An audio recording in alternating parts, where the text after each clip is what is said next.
All right, welcome. It is launch day at Invite Ministries. We are so excited today to celebrate the launch of our newest title, Creating Space, Cultivating Environments for Disciples of Jesus to Thrive and Multiply, with my friends Bryan Sims and Craig Robertson.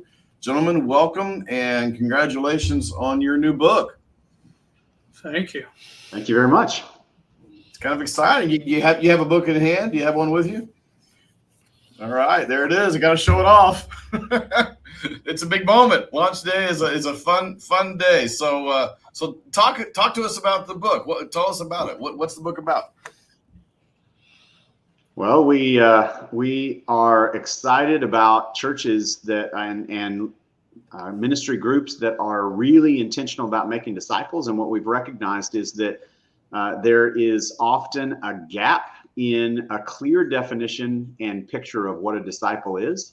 And then how do we go about creating the kind of environments that foster new disciples to be made, as well as foster disciples to grow toward maturity in such a way that they're becoming more and more like Jesus, but also that they have the tools to replicate that in the lives of others, to create the spaces to see other disciples made. And so that's what we're excited about. Very good, Craig. Anything to add to that?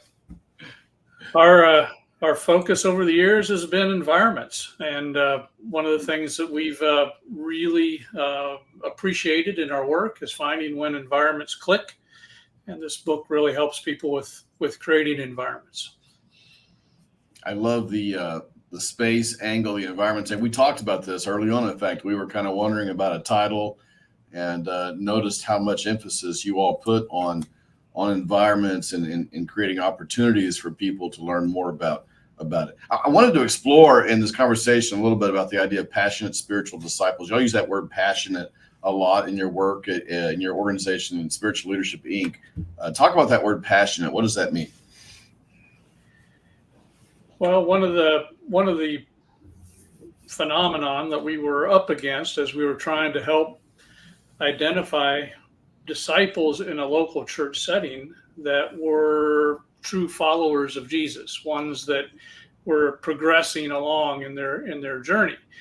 And to use the word disciples by itself connotated so many different images that we needed a way to talk about a certain type of disciple.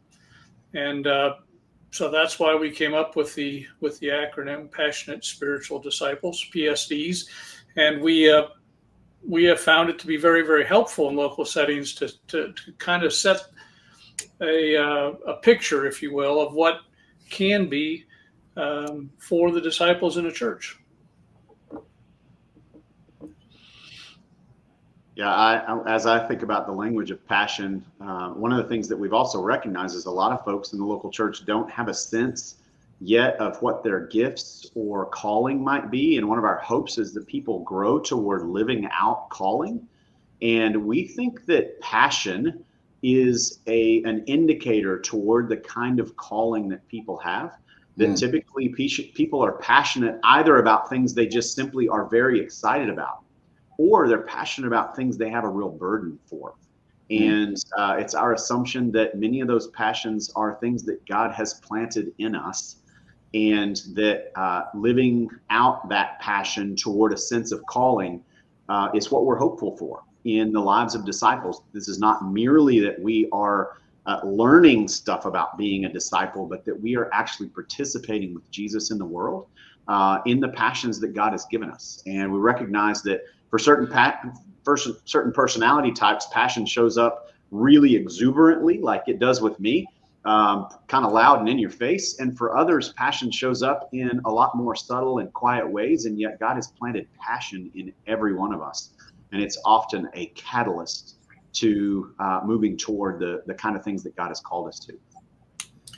Talking with my friends Craig and Bryan on the launch of their new book, Creating Space. Here it is. One of the things about launch day that we try to do, guys, is to help orient your colleagues, your friends, your fans towards buying on Amazon as of this day. There's the algorithms are kind of mysterious. There's actually several algorithms, I'm told. And one of the goals of this video and of launch day is to try to inch that thing up. We were looking here before the launch show started, that you're in the top 10 on new releases on Amazon for Christian church growth. The higher we can get that today, then the more hopefully that algorithm kicks in and kind of self-sustains moving forward. So if you're watching this today or sharing this, you can pass that along and encourage people to make their purchases today to help that Amazon ranking. I also want to mention, though, that if this book is to be used in a group setting, that we have bulk discounts that will help save on that purchase if you buy through our inviteministries.org website. Talk about that group use. How do you see this book being used in ministry contexts? One of the really fun things about a group that is focused on calling and being a passionate spiritual disciple, as Bryan just articulated, is people's day-to-day life becomes part of the curriculum. It becomes part of the work.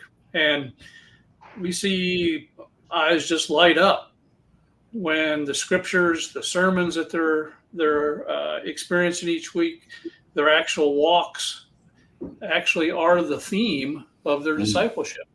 And so these environments and group settings help do that. It helps each other be excited and really help each other on their journeys.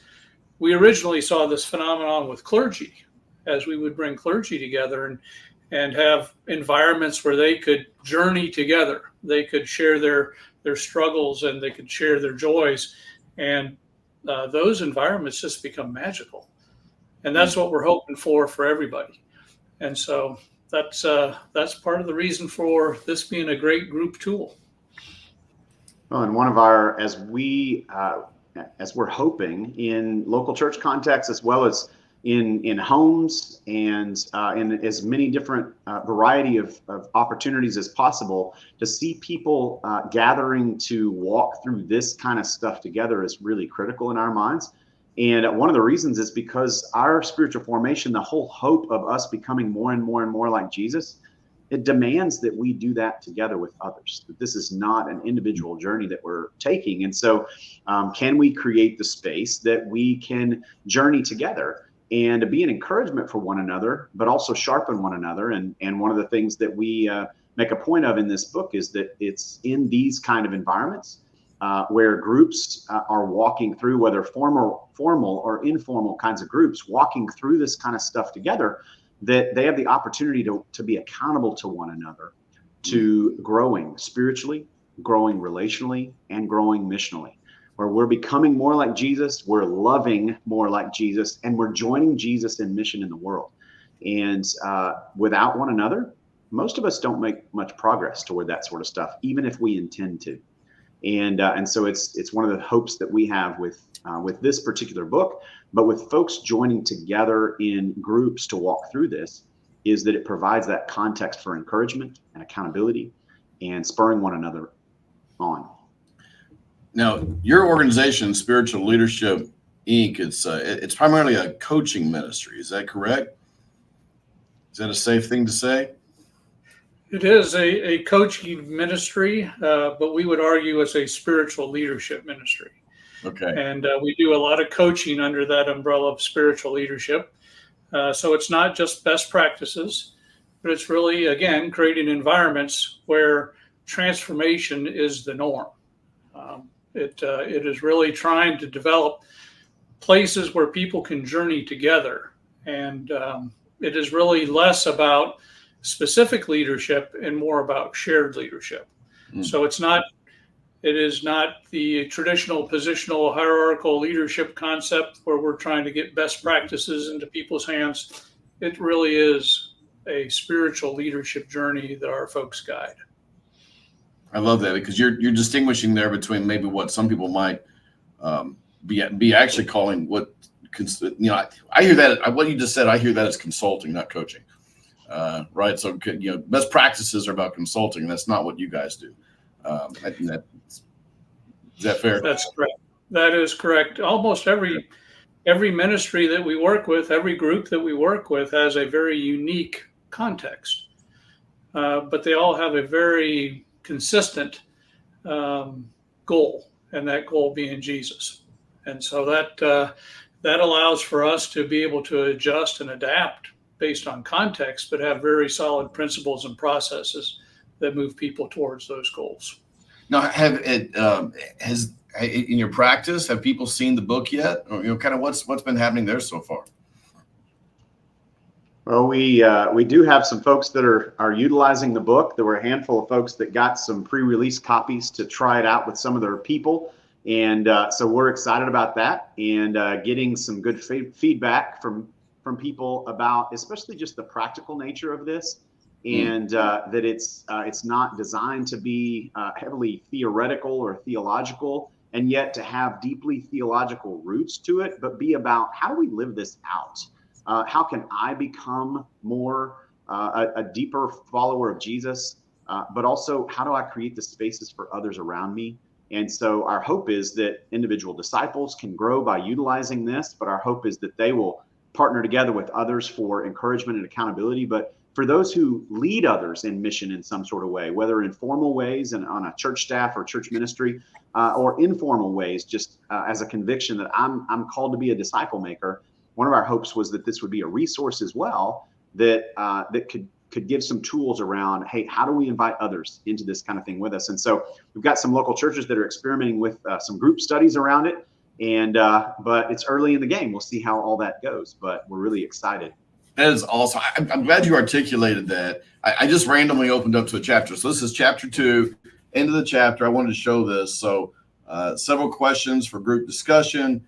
You've got a chart which kind of moves forward in time throughout the book. So this book is really designed with groups in mind, if I recall right from our process, as we're putting it together. So as you said, can be read and understood individually, but best done together, as you all have been emphasizing so far on the show. I want to talk a little bit about some endorsements as well. We've got some great commentary from colleagues and friends in ministry. Carolyn Moore, founding pastor at Mosaic Church, said, "It's more than a book. It's an invitation to the kind of community life we all long for, the kind that welcomes and advances the kingdom of God." Community life being such a key word there. Also, our friend Ramal Toon, who's VP for Strategic Partnership at TMS Global, author of multiple titles. He says in this insightful book, Craig and Bryan explore the current state of the North American church, emphasizing the need for specific strategies to address its challenges. They highlight how general conversations about the church's decline often prevent meaningful change. You guys draw from historical and personal experiences, advocate for spaces where individuals can discover their unique role in God's plan. And, as I read that, Bryan, I'm thinking back to what you said a minute ago there about passion. And I love the integration of that. So this idea that to become a disciple is not separate and apart from the daily life that the people in our congregations experience, but it's actually a full integration of that life as well, right? Absolutely. Well, and it's a full integration of that life, and it's an invitation to abundant life. And we find it interesting that for so many, this whole idea of following Jesus, and especially of just being a Christian, is just kind of something we're supposed to do. And one of the things that motivates us is that, that's why we like the language of passion, but we use the language throughout, is that this is more of a delightful discovery. It's like being invited into an adventure with Jesus, that we're going somewhere with Jesus, and that it actually ought to be fun. The grand result of it ought to look like joy. And unfortunately, that's not true in enough Christian people's lives. And yet that abundant life, God has that for us. Jesus came to give it to us. And yet most of us haven't received it, haven't actually discovered what it looks like to live into it. This feels more like an obligation, or almost like God is out to get us, instead of a wild adventure with Jesus, that Jesus is still in mission today, that the Holy Spirit is still working, filling and empowering people, the fruit of the Spirit in actual Christians' lives, love, joy, peace, patience, and the like, and that we'd actually have an impact in the lives of others around us because we are walking with Jesus. Hopes and dreams for the book.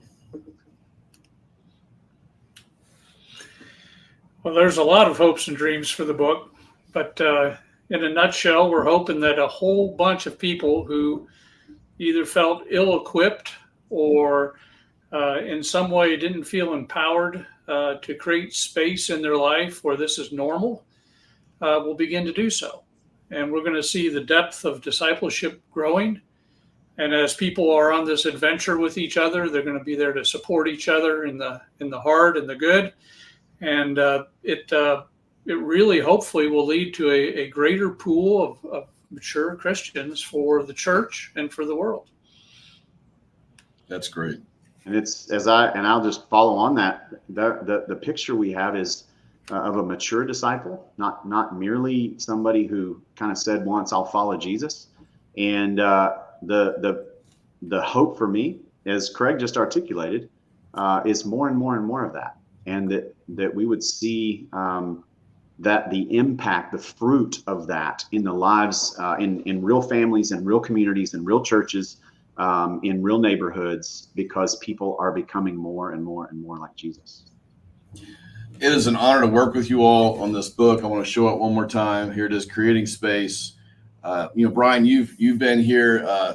Our mom ministry, if you will, is St. Andrew across the street. You've been doing some work with us already, and I've seen you in action there. And I just love the work that you both are doing. And I just pray God's blessings on this book and on your ministries, and that the fruit of this will go far beyond our ability to even imagine as we began working on this project together. So thank you for doing this work, and I'm glad to do it with you. Thank you, Lynn. Thank you. All right, Creating Space. Thank you, gentlemen, and happy launch day here from Invite Ministries. Thank you.